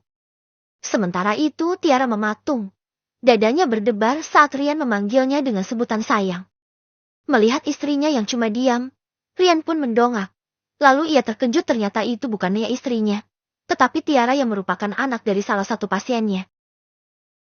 Kamu! Rian berseru. Wajahnya yang tadinya lembut dan cerah mendadak muram dan sorot matanya berubah jadi tajam. Pak Dokter? Tiara meringis dengan wajah memerah. Kamu kenapa datang ke sini? Apa ada keluhan dengan Pak Baskoro? Tanya Rian. Berusaha meredam kemarahannya dan bersikap profesional. Tidak ada Pak. Saya kesini mau mengantarkan ini. Tiara pun mendekat dan meletakkan paper bag ke atas meja tepat di hadapan Dokter Adrian. Rian menatap intens paper bag tersebut. Apa itu? Tanyanya. Tiara mulai tersenyum lembut. Sebagai tanda ucapan terima kasih, saya membawakan Anda makan siang Pak Dokter. Mohon diterima. Ucap Tiara. Tidak tahan dengan jantungnya yang berdebar-debar. Tiara pun lekas pamit pergi. Itu dari Mama Dokter. Jangan ditolak ya. Kalau begitu saya permisi. Tiara pun langsung ngacir. 2 suster itu menatap aneh kepergian Tiara yang terlihat terburu-buru. Rian pun menghela nafas. Apa-apaan ini? Gumamnya merasa ada yang aneh. Tak berselang lama, istrinya datang. Bu Neya. Sapa 2 suster menyambut kedatangan istri dari sang dokter. Neya membalas dengan senyuman yang cerah. Suamiku ada kan, Sus? Tanya Neya. Ada Bu, Pak dokter ada di dalam, kata suster. Kalian tidak pergi makan siang? Kok masih berjaga di sini? Tanya Naya heran. Lagi mager, Bu. Kami memutuskan makan siang di sini saja. Dan kami sedang menunggu Nia yang lagi membeli makanan di luar. Nah itu anaknya datang. Tunjuk mereka kepada suster Nia yang datang sembari menenteng makanan. Oh ya sudah, aku masuk ya. Nia pun masuk ke ruangan suaminya. Assalamualaikum ayah sayang. Seru Nia seperti biasa. Heboh. Rian yang sedang terpekur bingung pun mendongak. Sontak saja wajahnya sumringah. Bunda sayang, udah datang. Waalaikumsalam. Rian langsung menyambut kedatangan istrinya penuh sukacita. Setelah Nia mencium tangannya, Rian pun memeluk kasih istrinya itu. Kemudian berjongkok mencium-cium perut besar Nia. Halo anak-anak ayah, pada sehat kan? Gak bikin bunda repot? Sapa Rian pada kedua anak kembarnya. Enggak kok ayah, kami baik gak nakal. Jawab Nia menirukan suara khas anak kecil. Rian pun tersenyum gemas, lalu dengan merangkul pundak istrinya. Ia membawanya keluar. Mau makan di mana sayang? Tanya Rian. Sayang, aku lagi pengen makan bakso yang mangkal di depan itu. Ayo makan di sana saja. Ajak Nia. Ya sudah ayo. Rian menuruti saja keinginan istrinya. Kalau dikau tegur pasti istrinya marah dan langsung mewek. Aslinya Rian tidak yakin dengan makanan pinggir jalan. Tetapi daripada istrinya bersedia ya turuti sajalah. Tunggu sayang, itu apa? Nia menunjuk paper bag yang ada di atas meja. Deh, jantung Rian serasa dihantam palu godam. Mampus, duh, tuh cewek ngapain kesini bawa itu sih? Bikin gara-gara saja. Gerutu Rian. Oh itu. Rian berpikir keras mencari alasan. Itu milik Nia. Dia sepertinya lupa. Ya sudah, abaikan saja. Yuk langsung cus. Ayahnya anak-anak sudah lapar ini. Rian pun segera mengajak istrinya pergi. Nia, itu paper bagmu ketinggalan di dalam. Cepat ambil. Kata Rian dengan mata sedikit mendelik. Setelahnya Rian dan Nia pun pergi. Nia menggandeng lengan suaminya tanpa beban. Ia sama sekali tidak curiga, karena Rian sendiri tidak aneh-aneh, jadi instingnya belum memberi sinyal. Paper bag apa? Tanya Nia merasa bingung. Itu loh, mungkin hadiah dari cewek tadi. Sahut temannya. Cewek siapa? Tanya Nia penasaran. Entah, katanya si temannya Pak Dokter. Mana cantik pula, jangan sampai deh Pak Dokter selingkuh. Bisa habis dia kalau istrinya tahu. Sahut suster satunya. Kalian ini membicarakan apa sih Nia yang tidak tahu kedatangan Tiara pun menatap bingung kedua teman sejawatnya. Lalu sembari makan, keduanya menceritakan kedatangan Tiara. Oh gitu, coba deh aku ambil paper bag-nya. Nia langsung masuk dan mengambil paper bag yang dimaksud Rian itu. Wih, isinya udang saus tiram wih. Ada cumi goreng juga. Mantep ini mah. Seru Nia heboh. Tadi pas suruh makan kan ya? Kata temannya. Kalau Pak Dokter menyuruh ngambil berarti ya untuk kita. Cuslah kita makan. Sebagai suster yang mendampingi Adrian, Nia sudah cukup hafal sikap dan sifat Adrian. Tanpa ragu Nia dan teman-temannya memakan makanan yang diberikan Tiara itu. Tapi, apa benar Pak Dokter punya hubungan dengan wanita itu? Wah, kalau benar Pak Dokter cari penyakit ini, aku harus lapor sama Bu Bos. Batin Nia sambil tersenyum kecut. Diam-diam tanpa sepengetahuan Adrian, Nia juga bekerja pada Nia. Nia membayarnya untuk selalu mengawasi suaminya. Bukan apa, pasalnya suaminya itu tampan. Nia takut ada ulat bulu yang berusaha menggatal pada suaminya. Tanpa si calon lakor tahu, Naya sudah berada satu langkah di depannya. Sementara di sisi lain, Tiara tengah merasakan hatinya yang berbunga-bunga. Meleleh hati adik bang? Pekik Tiara tertahan. Tiara memukul-mukul gemas setir kemudinya. Jantungnya terus berdebar-debar membayangkan panggilan Rian tadi kepadanya. Aku gak peduli kamu sudah punya istri. Yang ku tahu aku menyukaimu. Asalkan istrimu tidak tahu, kurasa dunia kita akan baik-baik saja. Ya kan? Gumam Tiara yang sudah memutuskan akan memperjuangkan cintanya terhadap Adrian. Sayang, rencana mau baby moon kemana? Tanya Adrian. Ya, kehamilan Naya yang sudah memasuki bulan ke-7 ini, keduanya memutuskan untuk melakukan baby moon. Tujuannya untuk menikmati masa-masa berdua sebelum nanti anak-anak mereka lahir. Kemana ya mas? Aku bingung. Tempatnya harus eksotis tapi jangan jauh-jauh. Jangan yang angker juga. Salah-salah nanti aku malah kena sawan. Ucap Naya mulai bingung. Kalau gitu yang ada di Indo saja. Banyak kok tempat wisata yang bagus-bagus. Ke NTT. Raja Ampat atau Gili Trawangan. Tawar Adrian. Raja Ampat dan Gili Trawangan bagus mas. Tapi nanti aku malah kepingin nyelam di laut lepas. Kasihan anak kita nanti. Kalau tiba-tiba aku sesek napas gimana?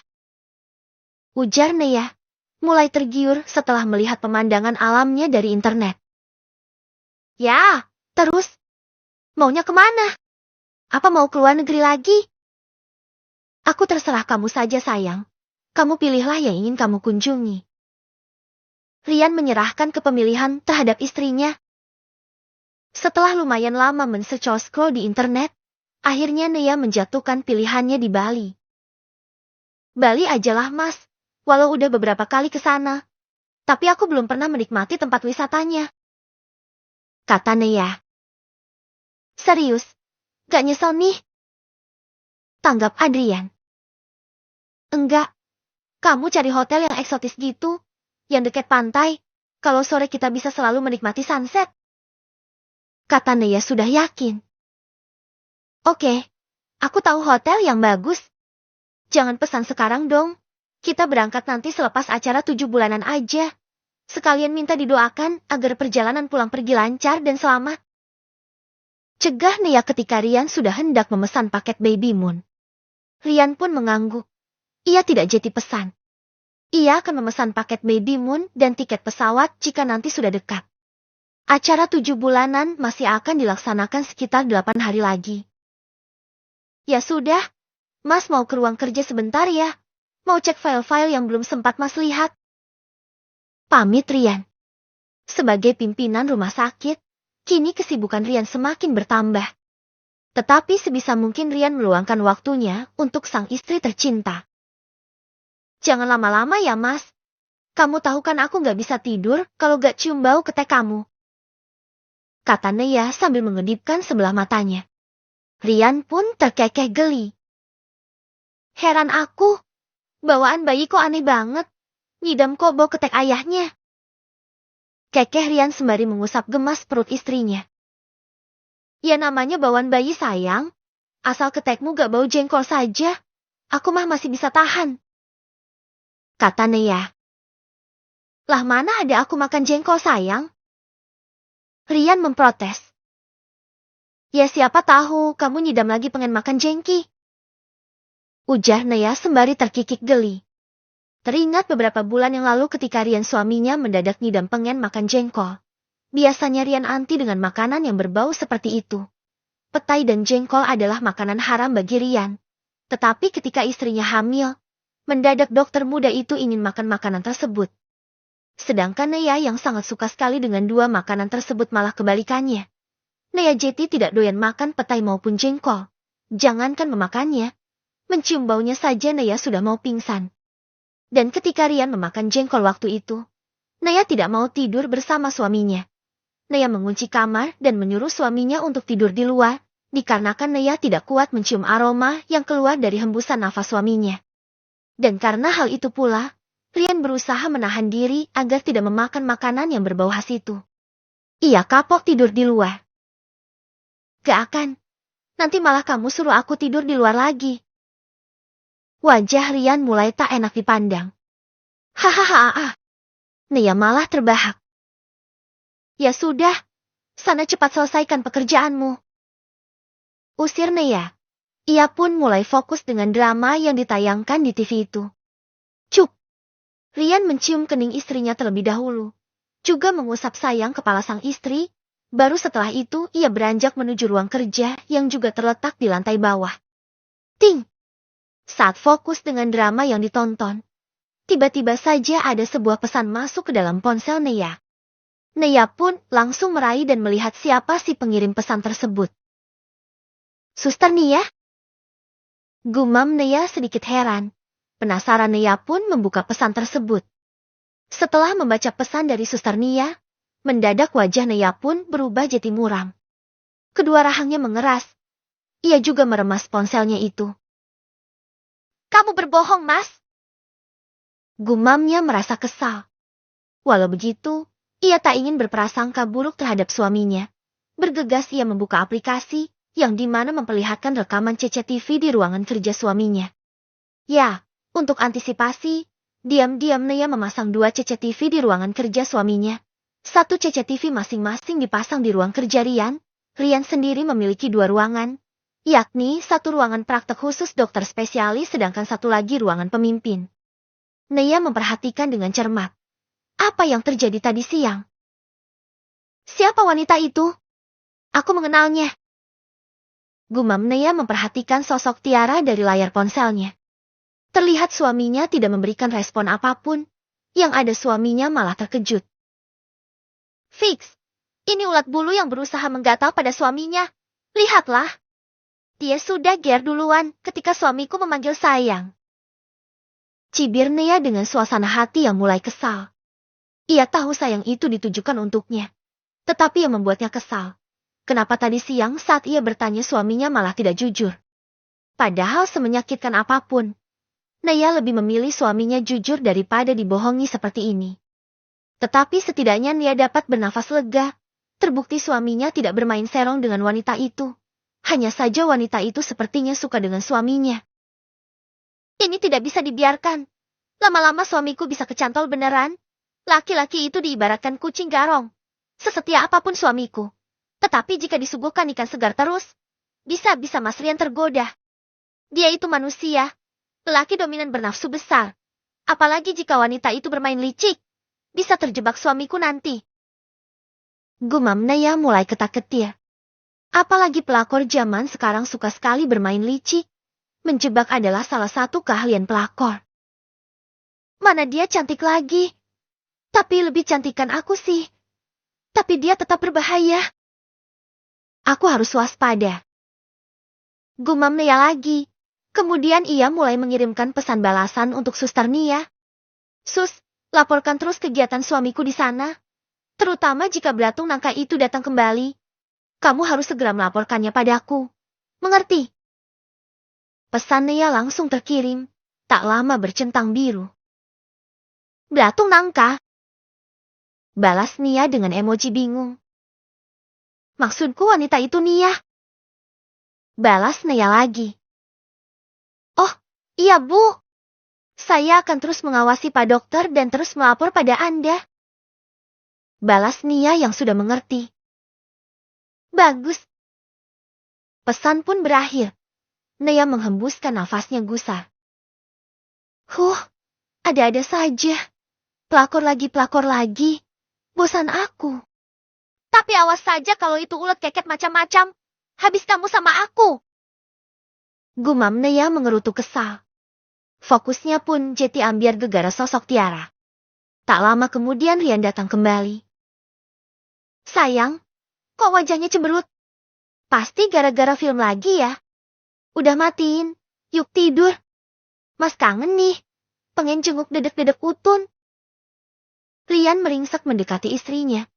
Mencoba memeluknya tetapi langsung ditepis oleh Nea. Aku lagi kesel, lagi gak mau begituan. Kamu tidur di luar aja malam ini, Mas. Ketus Nea dengan suasana hatinya yang berantakan. Loh, kok tiba-tiba sayang? Aku salah apa? Tentu Rian syok. Merasa tidak melakukan kesalahan tahu-tahu disuruh tidur di luar. Oh gelap. Naya mendengus. Setelah itu Naya bangkit dan berjalan dengan langkah lebar menuju kamar. Ini semua gara-gara kamu. Rian menunjuk kesal pada aktor Lee Min Ho yang sedang bermain drama itu. Setelah mematikan TV, Rian segera menyusul langkah istrinya. Sayang, hei, kok tiba-tiba dihukum sih? Kesalnya sama TV, tapi jangan dilampiaskan ke Mas dong. Rengek Adrian. Naya berbalik. Mas, aku mau tanya. Kata Naya mulai menatap serius pada suaminya. Rian langsung berdiri tegak. Tanya apa sayang? Kira-kira kamu ada salah gak sama aku? Tanya Naya mulai mengetes. Rian mengerit bingung. Enggak tuh. Beneran? Hari ini kamu lagi gak bohongin aku gitu? Tanya Naya lagi. Rian menggaruk tengkuknya yang mendadak gatal. Kenapa Naya bertanya seperti itu? Tidak mungkin dia tahu masalah tadi siang kan? Batin Rian. Kemudian kepalanya pun menggeleng pelan. Enggak sayang, emang aku ada bohongin apa? Kata Rian pada akhirnya, ia berpikir tadi siang itu bukanlah hal penting. Toh dia juga tidak aneh-aneh apalagi berselingkuh. Hanya saja ia tidak ingin melihat istrinya marah dan kepikiran. Terlebih kata Tiara itu hanya pemberian dari orang tuanya yang merupakan pasiennya. Tetapi tanpa Rian ketahui, Naya sudah mengetahui semuanya. Dan insting Naya sebagai istri mulai bekerja. Naya tahu kalau wanita itu ada maksud tertentu pada suaminya. Bukan hanya sekedar ungkapan terima kasih semata. Mendengar jawaban suaminya, Naya pun memberengut kesal. Fix, malam ini kamu aku hukum Mas. Setelah mengatakan itu, Naya langsung menutup pintu dengan cukup keras. Brak. Rian berdiri terpaku. Ia bingung, sama sekali tidak mengerti. Naya kenapa sih? Kok tiba-tiba marah gitu? Gumam Rian sembari mengacak-acak rambutnya sendiri. Malam itu Rian benar-benar tidur di luar. Lebih tepatnya tidur di sofa yang letaknya tepat di depan kamar mereka. Sofa itu memang sengaja Rian letakkan di dekat kamarnya. Agar kalau istrinya kenapa-napa Rian bisa langsung sigap membantu. Di saat seperti ini pun Rian masih peduli terhadap istrinya. Padahal bisa saja ia tidur di kamar sebelah. Tetapi dengan keadaan istrinya yang tengah hamil besar, Rian tidak akan tenang meninggalkan istrinya jauh-jauh.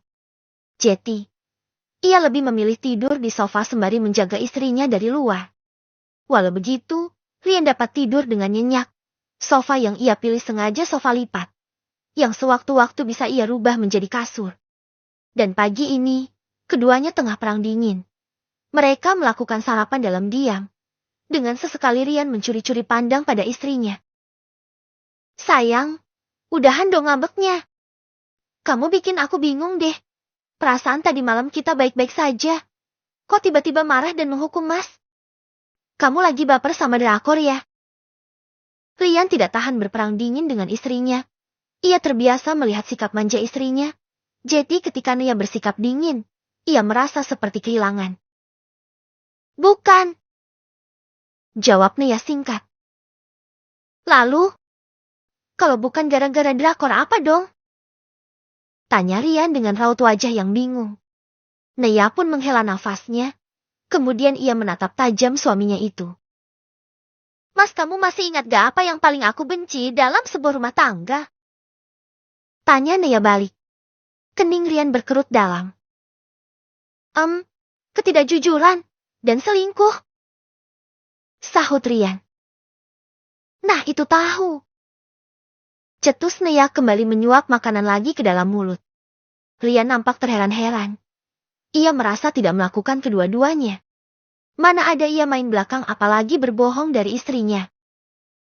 Memang Mas ada kesalahan apa sayang? Mas merasa tidak berbohong apalagi selingkuh. Ucap Rian dengan wajah polosnya. Yakin Mas kamu gak bohongin aku? Tanya Naya dengan mata menyipit. Rian menggaruk-garuk rambutnya yang mendadak gatal. Emang aku ada bohongin kamu apa yang? Aku gak punya rahasia sama sekali di belakang kamu. Luar dalamnya kamu udah tahu semua kok. Bahkan ukuran C4 Newt kamu juga udah tahu. Ujar Rian nyeleneh. Naya mencubikkan mulutnya. Mulai deh, kumat M3 syungnya. Gerutu Naya kesal. Rian pun nyengir kuda. Terus, masalah paper bag kemarin itu bagaimana mas? Itu beneran punyanya Suster Nia? Malas berbasa-basi, Naya pun langsung ke intinya. Rian mengerjapkan matanya beberapa kali. Paper bag yang kemarin itu. Tanah Rian ragu-ragu. Dan Naya langsung mengangguk. Deh. Mendadak Rian pun jadi gugup. Itu. Sebenarnya untuk Suster Nia yang. Jawab Rian. Mata Naya menyipit. Sayang. Kamu gak lagi berpikir yang aneh-aneh tentang aku dan Suster Nia kan? Kami ini hanya rekan kerja loh. Dia bahkan udah punya suami dan anak. Imbuh Rian lagi. Dian mengira istrinya lagi cemburu dengan suster yang bertugas mendampinginya tersebut. Cekah. Kamu ini ngomong apa sih? Kalau Suster Nia aku percaya. Tapi masalahnya kamu itu udah bohongin aku mas. Sekarang jawab yang jujur. Paper bag yang berisi makanan itu dari siapa? Ucap Nea mulai ketus. Jiwa barbaranya mulai meronta-ronta. Rian diam beberapa saat. Ia menghela nafasnya pelan kemudian menjawab pertanyaan istrinya. Jadi kamu udah tahu masalah itu ya sayang? Pasti Suster Nia kan yang ngadu. Ya ampun, sayang kamu bikin mas frustasi semalaman. Baiklah, mas jawab. Makanan itu dari pasien mas. Katanya dia memberikan itu sebagai bentuk ucapan terima kasih karena beberapa waktu yang lalu mas sudah melakukan operasi besar dengan lancar. Sehingga pasien tersebut merasa mas adalah penyelamatnya. Kata Rian menjelaskan. Nea diam menyimak. Ia tahu suaminya tidak berselingkuh. Tetapi ia tidak suka dengan cara suaminya yang mulai berbohong. Ia berpikir jika dibiarkan suaminya akan tuman kebiasaan. Dari kebohongan kecil maka akan tumbuh kebohongan-kebohongan lainnya. Begitu seterusnya sampai menuju kebohongan yang lebih besar. Maaf sayang. Mas gak bermaksud berbohong. Hanya saja mas khawatir dengan kondisimu. Ingatkan kata dokter kalau kamu gak boleh banyak pikiran. Aku gak mau kamu berpikir yang tidak-tidak.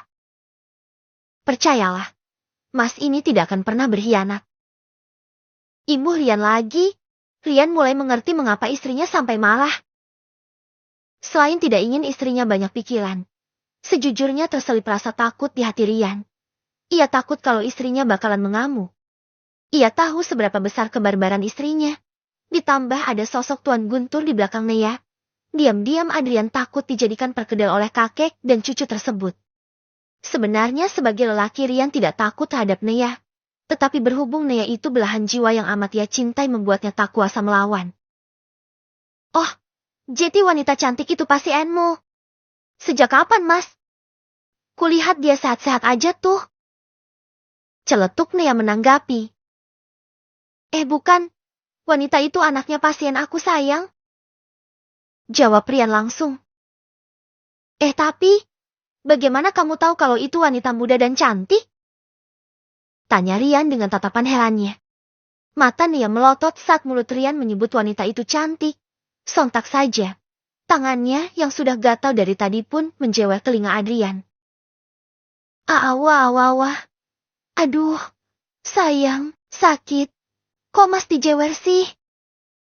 Renyek Rian mengadu kesakitan. Oh jadi kamu mengakui kalau belatung nangka itu cantik ya? Rasakan ini.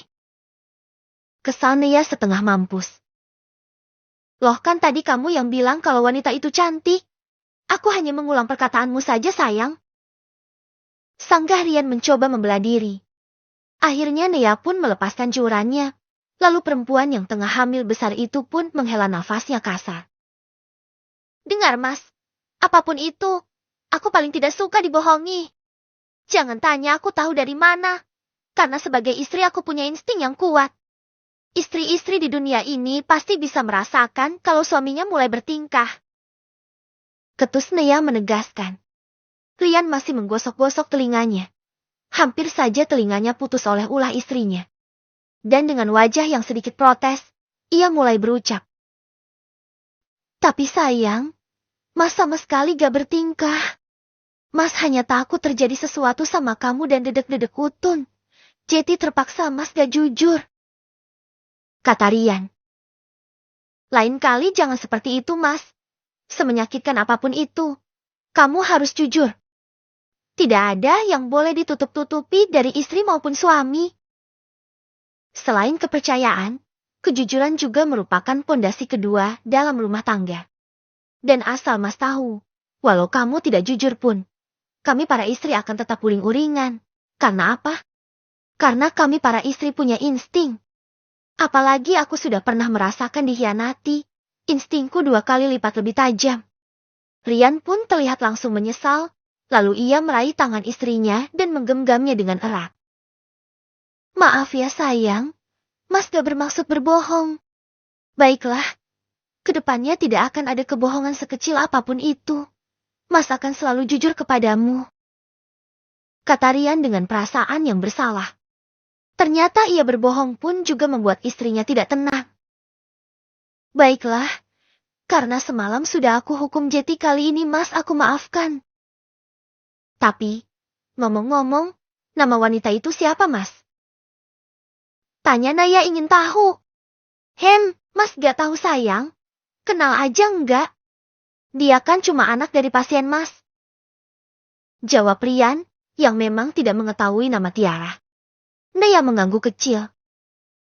Ya sudah, sana berangkat kerja. Pemimpin kok berangkatnya siang? Pemimpin cap apaan tuh?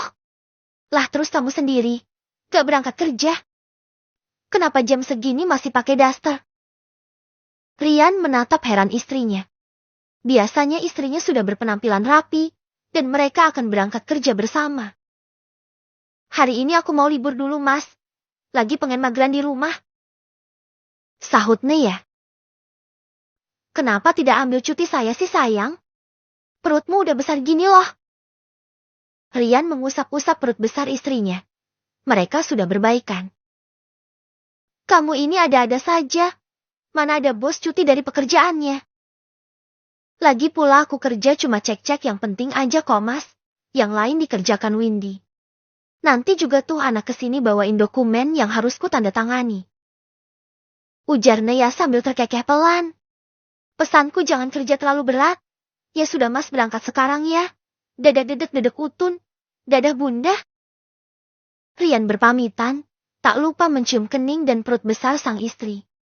Naya juga mengantarkan suaminya sampai depan, dan melambaikan tangannya ketika suaminya mulai menjalankan mobil. Setelah kepergian suaminya, wajah Naya pun seketika berubah jadi datar. Aku tidak akan membiarkan kebahagiaanku dirampas oleh wanita lain. Jika dulu aku ikhlas rumah tanggaku hancur, tapi tidak untuk kali ini. Aku mencintai suamiku. Dan kamu cewek garangan, siap-siap aja tak seliding kalau masih berani genit-genit pada suamiku. Gumam Naya kemudian ia meraih ponselnya dan mengetik sesuatu di sana. Cari tahu wanita ini. Berikan informasinya paling lambat 24 jam. Pesan Naya pada salah satu anak buah kepercayaannya. Ia juga menyertakan wajah Tiara yang terekam kamera CCTV.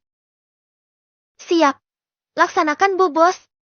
Seperti hari-hari biasa, Cecil selalu berjaga di butik kecil miliknya. Ia tengah duduk di pojok ruangan. Di sana ia menyulap pojokan untuk dibuat kantor kecil untuknya bekerja. Saat ini, Cecil tengah mencoret-coret kertas. Bukan hanya coretan. Ia tengah membuat desain baju miliknya. Desain terbaru yang akan ia luncurkan sebagai produk terbaru di butiknya tersebut. Cecil menamai brandnya dengan nama Cecilia Boutique, atau lebih dikenal SS Boutique, walau masih perintis dan penghasilannya pun pas-pasan.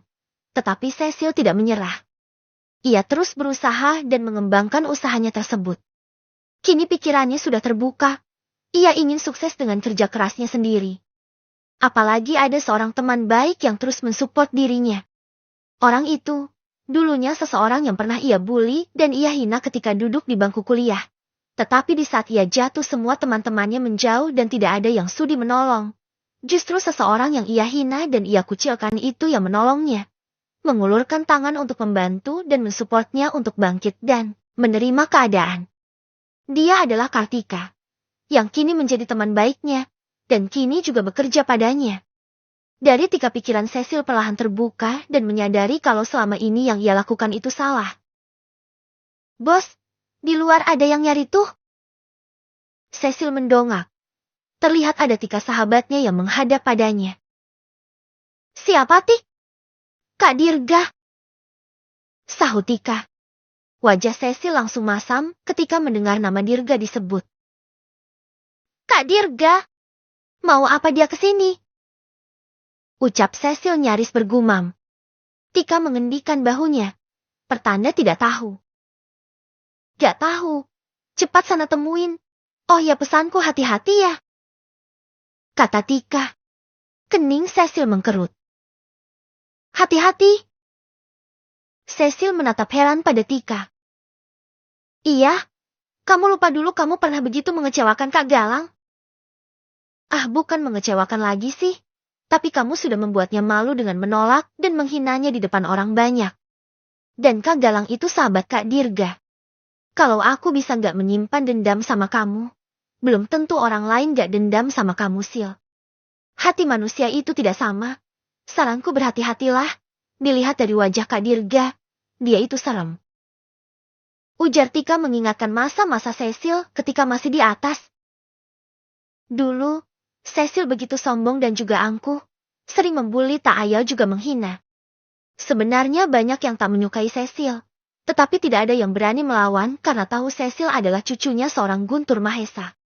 Haf! Cecil menghela nafasnya pelan. Ya sudah, aku akan menemuinya. Cecil berdiri dan melangkah keluar. Dari kejauhan ia sudah bisa melihat sosok Elber Dirgantara Prayoga. Entah mengapa mendadak perasaan takut menyusup di hati kecil Cecil. Mau apa dia kesini? Batin Cecil antara heran dan juga kesal. Ia masih teringat jelas dengan sindiran-sindiran halus yang dilontarkan Dirga beberapa waktu lalu teruntuk dirinya. Kamu mencariku? Tanya Cecil langsung to the point ketika sudah beberapa meter dekat dengan pria tinggi jangkung itu. Seketika Dirga menoleh dan menatap Cecil dengan sorot mata yang sulit diartikan. Lelaki tampan dan kaya itu menyoroti Cecil dari ujung kepala sampai ujung kaki. Kenapa memandangiku seperti itu? Dasar tidak sopan. Ketus Cecil merasa risih dilihat sedemikian rupa oleh Dirga. Cih! Terdengar decihan kecil keluar dari mulut Dirga. Ternyata benar rumor yang beredar. Kamu sudah menjadi Tuan Putri buangan ya? Bukan Tuan Putri lagi ya? Heran saya, cuma cucu angkat tapi berlagak seperti Tuan Putri. Seru Dirga diakhiri dengan seringayan kecil. Jelas sekali lelaki itu tengah mencibir Cecil. Mata Cecil memicing tajam. Dasar Resa kalau tidak ada urusan cepat pergi dari sini. Jangan buat rusuh di butiku. Ucap Cecil sangat ketus. Dirga tersenyum miring. Kemudian lelaki itu berdehem beberapa kali. Setelahnya menguraikan apa maksud dari tujuannya kemari. Entah apa yang disukai mamaku di butik kecil ini. Sehingga dia maunya membuat baju di sini. Aku kesini karena diutus mamaku untuk mengantarkan kain ini. Dan juga untuk mengukur tubuhku. Kata Dirga. Sebenarnya Dirga tidak pernah bermaksud menghina usaha seseorang. Tetapi teruntuk Cecil pengecualian. Dulu Cecil begitu sombong. Jadi tidak ada salahnya bukan ia sedikit membalas kesombongan gadis sombong nan congkak itu. Cecil langsung merampas paper bag dari tangan Dirga. Dengan wajah masam, ia menyuruh Dirga untuk mengikutinya. Ikuti aku! Ketusnya. Cecil jalan terlebih dahulu. Kemudian disusul oleh Dirga. Lelaki itu sesekali mengamati butik tersebut. Hanya sebuah ruangan kecil yang berisi patung-patung dan baju-baju jualan Cecil. Kasihan sekali hidupmu. Dari seorang putri kaya kini jadi penjual baju di pasar. Celetuk Dirga tiba-tiba. Ya, letak butik Cecil memang berdekatan dengan pasar tradisional. Tapi Cecil sengaja memilihnya karena menurutnya di area pasar itu cukup ramai. Cecil hanya mendengus kesal. Tetapi ia diam saja dan enggan membalas. Pun yang dikatakan Dirga memang benar adanya. Hidupnya kini memang memprihatinkan. Tetapi Cecil tetap bersyukur karena setidaknya ia masih bisa makan dan menyambung hidup. Begitulah petuah-petuah yang selalu dilontarkan Tika kepadanya. Sehingga perlahan mulai tumbuh syukur pada hati Cecilia. Tapi kurasa itu setimpa dengan kelakuan kamu. Kau tahu. Banyak yang merasa lega dan bahagia ketika tahu kamu jatuh seperti ini. Diusir dari rumah besar dan dipecat sebagai cucu Tuan Guntur. Merupakan berita menggembirakan bagi kami semua. Ditambah ibumu yang masuk penjara. Cih, itulah balasannya bagi orang-orang tak tahu diri seperti kalian. Kenapa kamu tidak ikut di penjara saja? Orang-orang seperti kamu dan ibumu itu hanyalah sampah masyarakat. Ibu Dirga terus-terusan menyerang Cecil dengan kata-katanya. Dulu, melihat Galang temannya hancur bahkan hampir saja bunuh diri, Dirga ikut merasakan sakit hati terhadap Cecil. Galang adalah teman yang sangat berharga bagi Dirga. Tetapi ulah Cecil yang menghina dan mempermalukan Galang, serta penolakan cinta membuat Galang depresi. Cecil mengepalkan kedua tangannya. Ia berusaha untuk tidak terpancing emosi. Biar bagaimanapun yang dikatakan Dirga itu sebuah kenyataan. Diamlah. Kupingku sakit mendengarmu terus mengoceh. Heran. Kamu itu lelaki. Kenapa mulutmu seperti ibu-ibu penagih hutang? Sarkas Cecil kemudian mengambil alat ukur, lalu ia mulai mengukur tubuh Dirga. Wajah Dirga yang sedari tadi menyunggingkan senyum mendadak jadi masam. Ia tidak terima telah dikatai seperti mulut emak-emak penagih hutang. Di sudut sana, ada Tika yang sesekali memperhatikan mereka berdua. Gadis baik hati itu merasa cukup ketar-ketir hatinya. Cih, bilang saja kamu tersinggung dan sakit hati, karena kamu sekarang sudah jatuh miskin.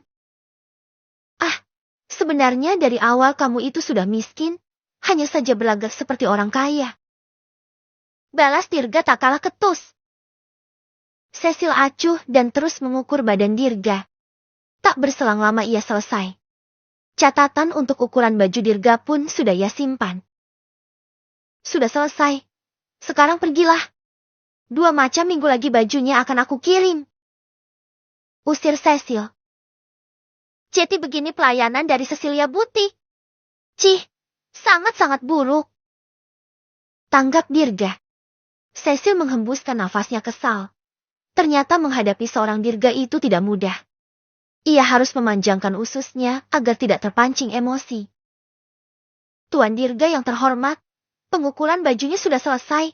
Anda sudah bisa pulang. Apa perlu saya antarkan keluar? Barangkali Anda lupa pintu keluarnya. Ujar Cecil langsung berubah ramah dan tutur bicaranya pun lembur. Tetapi di balik itu semua terselip sindiran halus untuk Dirga. Benar saja, wajah Dirga pun langsung sewak. Kau pikir aku sudah tua dan pikun, ha? Marah Dirga. Ih, orang situ nyindir-nyindir terus dari tadi gue bisa tahan kok. Lah dianya disindir sekali langsung mencak-mencak marah. Banting Cecil. Untuk ukuran baju papaku, kau samakan saja denganku. Permisi, aku pergi. Berlama-lama denganmu hanya membuang-buang waktuku berhargaku saja. Dasar kerja tidak profesional dan pelayanan buruk, aku akan memberikan rating 2 untuk butik jelek ini. Ketus Dirga kemudian pergi dari butik tersebut. Phew! Setelah kepergian Dirga, Cecil pun bisa bernafas lega. Tika pun mulai mendekat. Sil, kamu gak apa-apa? Tanya Tika khawatir. Kamu bisa melihat sendiri kan, Ti? Aku baik-baik aja kok. Jangan khawatir. Balas Cecil, berusaha tersenyum. Haf, aku sempat khawatir tadi, Sil, kalau Kak Dirga akan mengamuk di sini. Kau tahu? Ku dengar Kak Galang dulu pernah depresi setelah kejadian itu. Dan kabarnya sekarang dia sedang di luar negeri. Melanjutkan pengobatan sekaligus tadinya. Kata Tika. Mendengar itu tatapan Cecil pun berubah jadi kosong. Separah itu kah? Apa dulu aku benar-benar sudah keterlaluan sama si culun galang? Batin Cecil mulai diliputi perasaan bersalah. Aris menggaruk sebelah pipinya dengan menggunakan jari telunjuk. Ia menatap dengan bingung pada Ayumi. Seorang karyawan Kanaya Mart yang dengan berani dan lantang menyatakan perasaan kepadanya. Pak Aris, kenapa diam saja? Bapak mau kan jadi pacar aku? Tanya Ayumi lagi, dengan menatap penuh harap pada Aris. Wanita yang bertugas menjadi kasir itu sangat berharap kalau Aris menerima perasaannya itu. Aris mengerutkan keningnya. Yam, apa yang kau sukai dariku? Bukannya menjawab, Aris malah balik bertanya. Semuanya, Pak. Aku suka pada semua yang ada di diri Bapak. Bapak itu tampan, baik, dan yang paling penting Bapak sudah mapan sebagai seorang lelaki. Kurasa Bapak sudah waktunya harus menikah. Pak, kalau Anda mau, tak hanya jadi pacar, aku pun siap langsung dijadikan istri. Jawab Ayumi dengan menggebu-gebu. Gadis itu tersenyum lebar. Dengan memuji Aris, Ayumi yakin pasti atasannya itu merasa tersanjung dan akhirnya mau menerima dirinya. Mendengar jawaban Ayumi, Aris pun menghela nafas. Tadinya ia akan mempertimbangkan perasaan Ayumi, tetapi mendengar langsung jawaban Ayumi tadi membuatnya berpikir ulang. Ternyata Ayumi suka kepadanya karena dirinya yang sebagai atasan di Kanaya Mart tersebut. Andai dirinya masih kerja serabutan, apakah wanita seperti Ayumi masih mau dengan dirinya? Aris akui Ayumi adalah wanita yang cantik. Tetapi Aris tidak membutuhkan wanita cantik. Yang ia butuhkan wanita baik hati yang menerima dia apa adanya. Bukan karena ada uangnya. Dan satu lagi, bagaimana reaksi Ayumi nanti kalau ia mempunyai tanggungan seorang ibu yang mengalami stroke? Tidak. Aris tidak bisa mempunyai pasangan yang cara pandangannya hanya karena harta. Maaf Ayumi, aku tidak bisa menerima perasaanmu. Kata Aris menolak perasaan Ayumi. Senyum Ayumi pun luntur seketika. Tapi kenapa, Pak? Wajah Ayumi langsung berubah, antara marah dan kecewa. Aku sudah menyukai seseorang. Akhirnya jawaban itulah yang keluar dari mulut Aris. Karena jika ia menjawab ia tidak kaya, pastilah Ayumi tidak akan percaya dan pasti akan terus mendekatinya. Aris cukup hafal wanita modelan seperti Ayumi. Banyak sekali temannya yang terperangkap oleh wanita macam Ayumi. Dan benar saja, Ayumi langsung terdiam. Ia tidak mengeluarkan sepatah kata pun. Bapak sudah punya pacar? Tanya Ayumi kembali bersuara setelah cukup lama terdiam. Belum, tapi sedang berusaha jadi pacarnya. Aris terus melanjutkan kebohongannya. Tetapi saat ini, memang benar Aris ingin mempunyai pasangan. Tapi siapa itu Aris belum tahu. Ayumi pun langsung lesu. Pak, di sini ada aku yang menyukai Bapak. Apa Pak Aris gak mau mempertimbangkan perasaanku? Buat apa mengejar yang tidak pasti, sedangkan ada aku yang sudah jelas-jelas menyukai Bapak? Kata Ayumi. Yam, sekarang aku tanya. Bagaimana nanti kalau kamu tahu ternyata aku ini anak orang miskin? Dan tak hanya itu, bapakku juga seorang napi, sedangkan ibuku mengalami stroke. Tanya Aris mulai mengetes. Ayumi terdiam. Ia terperangah dengan pertanyaan Aris. Sejujurnya di dalam matanya Aris ini sosok yang tampan dan mapan. Dengan jabatannya itu pasti dompetnya tebal. Tapi siapa yang menyangka kalau latar belakang Aris cukup mengerikan seperti itu? Ayumi pun tidak bisa menjawab. Pergilah Yam, aku sibuk. Akhirnya Aris mengusir Ayumi untuk keluar. Pak, ada satu cara agar kita bisa bersama tanpa ada bayang-bayang orang tua buruk seperti itu. Kata Ayumi. Aris menaikkan sebelah alisnya. Ia mendongak dan menatap Ayumi. Dari sorot matanya terlihat seperti ia tengah bertanya apa. Bapak bisa taruh ibumu yang stroke itu di panti jompo. Sedangkan bapaknya Bapak abaikan saja. Status narapidana itu sangatlah buruk di mata masyarakat, Pak. Lebih baik Bapak buang saja Bapak yang tidak berguna itu. Dan kita bisa hidup bahagia berdua dan menciptakan keluarga kecil kita sendiri. Bagaimana, Pak? Bagus kan usulku? Lebih baik Bapak terima aku saja. Aku sudah siap menjadi pendamping hidup Bapak. daripada wanita yang belum tentu menyukai Bapak dengan tulus, kan? Kata Ayumi. Cilah. Batin Aris tak habis pikir. Maaf Yam, aku tetap gak bisa sama kamu. Perasaanku sudah mentok sama gebetanku. Mending kamu keluar dan pulanglah. Kalau kamu ingin segera menikah, kamu bisa dengan yang lain. Itu ada juga Wawan yang jomblo. Asal kau tahu, Wawan diam-diam itu menyukaimu. Tolak Aris untuk yang kesekian kalinya. Wajah Ayumi kembali memberengut kesal. Dengan kaki sedikit menghentak-hentakan lantai, Ayumi pun keluar dari ruangan Aris. Setelah kepergian Ayumi, Aris pun menghela nafasnya pelan. Astaga, wanita itu benar-benar kejam. Bagaimana mungkin dia menyuruhku untuk membuang ayah dan ibuku? Seburuk-buruknya mereka tetaplah orang tuaku. Tapi, bodohnya lagi, kenapa Ayumi dengan belak-belakan menjawab seperti itu? Dia itu bodoh atau bagaimana? Biasanya wanita licik akan bermain cerdik untuk menipu dan memikat mangsanya. Tapi untunglah, aku jadi gak masuk dalam jebakan Batman. Bagaimana jadinya kalau aku menerimanya tadi? Dan menikah dengannya? Gak bisa dibayangkan nasib ibuku di tangannya nanti. Gumam Aris merasa heran tapi sekaligus lega. Setelahnya Aris pun melanjutkan pekerjaannya yang sebentar lagi akan selesai itu.